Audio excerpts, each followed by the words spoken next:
and it's called Resolution of a Former Idealist. Pardon me for looking down. I'll be reading this below here. We are vagabonds from truth, deceiving ourselves into believing that we are not hypocrites, fleeing from the principles we so vociferously claim to defend. No, it is even viler. In the name of protecting the principles we espouse, we trample them into the dirt, spoiling them with the blood of those also deceived, whom we send to fight our wars of hypocrisy. We have allowed ourselves to be bought, promised that what we take from others we will receive ourselves, with a greater measure added.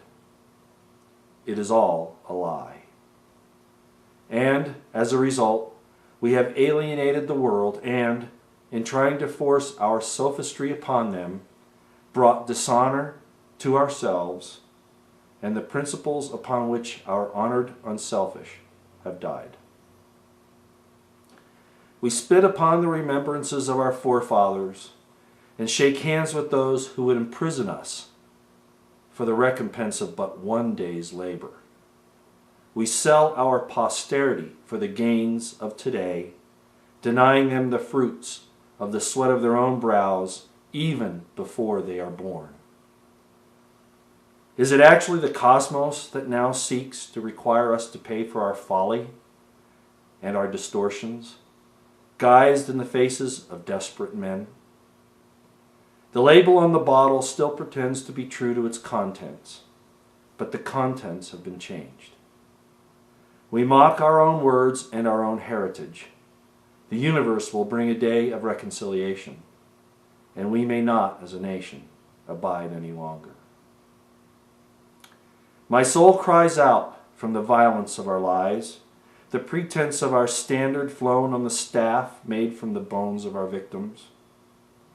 Those who know should testify against the leaders of this nation, indeed against all those who have raised their hands in support of their crimes and deceptions in order to gain unrighteous advantage over others, even their own countrymen. The hour is late, and the world sits upon the edge of the precipice, teetering and ready to fall to its destruction. And we of this land, bear the burden of guilt in bringing it to pass.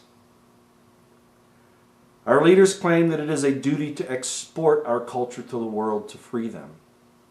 But in reality, it is to make mothers, sons, and daughters the new workers and taxpayers to the regime, trading one form of slavery for another and calling it liberty. How in the name of liberty can we deny it upon its inception? Indeed, how can we pretend to give what we do not possess?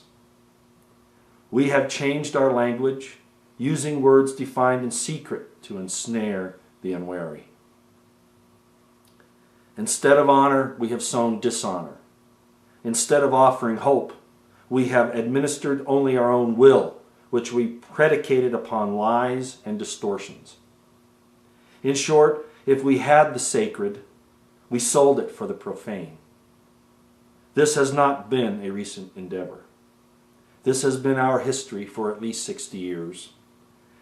Any with the will to see and the courage will admit the truth.